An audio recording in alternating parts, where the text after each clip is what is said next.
Hello. So we are going to begin a new Spring Boot course from scratch. तो इस course में क्या होगा, मैं आपको सीधा पॉइंट टू पॉइंट बताता हूँ और ज़्यादा फालतू की बात ना करते हुए स्टार्ट करते हैं इस वीडियो को। So first of all, why this course? तो आपको एक कोर्स क्यों प्रेफर करना चाहिए? तो ये यूट्यूब पर एब्सोल्युटली फ्री रहेगा। दूसरा कि स्प्रिंग बूट में जो भी कॉन्सेप्ट्स होंगे वो हिंदी में एक्सप्लेन किए जाएंगे। मैं आपको कोई ग्रामर या इंग्लिश सिखाने नहीं आया हूँ, क्योंकि कई बार ऐसा होता है कि जब हम कोडिंग पढ़ने जाते हैं, बहुत सारे लेक्चर्स या बहुत सारे वीडियोस जो इंग्लिश में बने रहते हैं, कॉन्सेप्ट्स अच्छे से समझ में नहीं आते। तो उस चीज़ को हटा करके हम कॉन्सेप्ट को समझाने के में फोकस करेंगे। ये बिगिनर फ्रेंडली होगा और साथ में ईजी टू अंडरस्टैंड रहेगा। जो भी हम आपको नोट्स प्रोवाइड करेंगे वो उसमें मतलब हम ऐसा फॉर्मेट उस नोट्स का रख रहे हैं कि अगर आप कोई कॉन्सेप्ट भूल जाते हो या उसको रिवाइज करना चाहते हो, तो उस नोट्स को बस एक बार आप नज़र से देख लेने पर आपको वो सारी चीज़ें रिवाइज हो जाएंगी। वो इस तरीके का एकदम ईजी वे में हम नोट्स देंगे। उसमें इंटरव्यू क्वेश्चंस भी रहेंगे, लाइक कि हाउ कि किसी कॉन्सेप्ट का आंसर या किसी क्वेश्चन का आंसर इंटरव्यू पर्सपेक्टिव से कैसे दिया जाए, तो वो भी होगा। लेकिन फॉर बेटर अंडरस्टैंडिंग हम कुछ ऐसे की पॉइंट्स या कुछ उस आंसर को फॉर्मेट करके देंगे ताकि वो आपको ईजिली समझ में आए। और उसके बाद जो है कि इसमें lots of projects. So projects का मेरा मतलब है कि अगर आप कोई एक कॉन्सेप्ट सीख जाते हैं या आपको एक पर्टिकुलर कॉन्सेप्ट सिखाने के बाद हम उस कॉन्सेप्ट के ऊपर बेस्ड छोटा प्रोजेक्ट लाएंगे। उससे क्या होगा कि आपको उस कॉन्सेप्ट को प्रोजेक्ट में कैसे यूज़ करना है, कहाँ यूज़ करना है और कब यूज़ करना है, इसकी क्लैरिटी मिलेगी। मैंने बहुत सारे कोर्सेज देखे हैं जो कि एक बार में स्टार्ट करते हैं कोर्स और एंड तक ले जाते हैं, उसके बाद प्रोजेक्ट पर मूव करते हैं। तो हम वो नहीं करेंगे। हम छोटे छोटे प्रोजेक्ट्स भी बनाएंगे और लास्ट में एक end to end flagship level का भी प्रोजेक्ट बनाएंगे।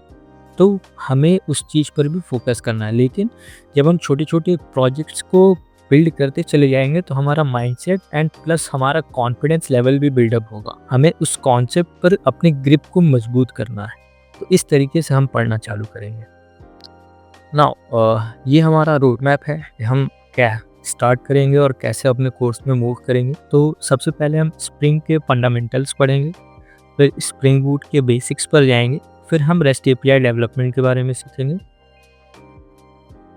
उसके बाद DTO and validation, exception handling, database and GPA,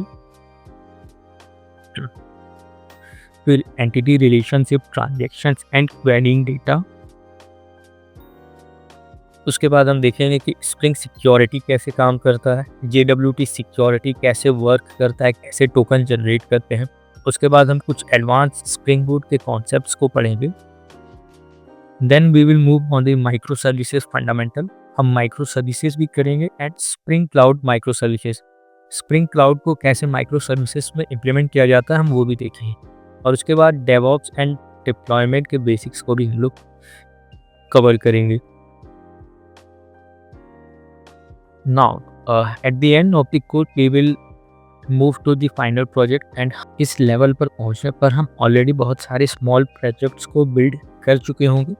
तो हमें क्या करना है कि फाइनल प्रोजेक्ट हमारा होगा, हम उस चीज़ पर फोकस करेंगे और उसको अच्छे से बिल्ड करेंगे। And how the flow happens and how the flow work in the big project we will see in that particular course. Now, thank you so much for this, and this is the only orientation video. और काफ़ी लोगों का अब ये भी question होगा कि इसके प्री रिक्विजिट्स क्या हैं। तो आपको जावा आना चाहिए and object oriented programming concepts of oops आपको आना चाहिए। एंड देन आपके कंप्यूटर में इंटेलिजेंट आइडिया का setup and my SQL workbench का सेटअप होना चाहिए। तो ये टोटल 4 चीज़ें आपको आनी चाहिए। अगर आप इस लेवल पर भी नहीं हो कि आपको जावा नहीं आता, तो यूट्यूब पर बहुत सारी वीडियोस हैं जो आप प्रेफर कर सकते हैं, जहाँ से आप पढ़ सकते हैं।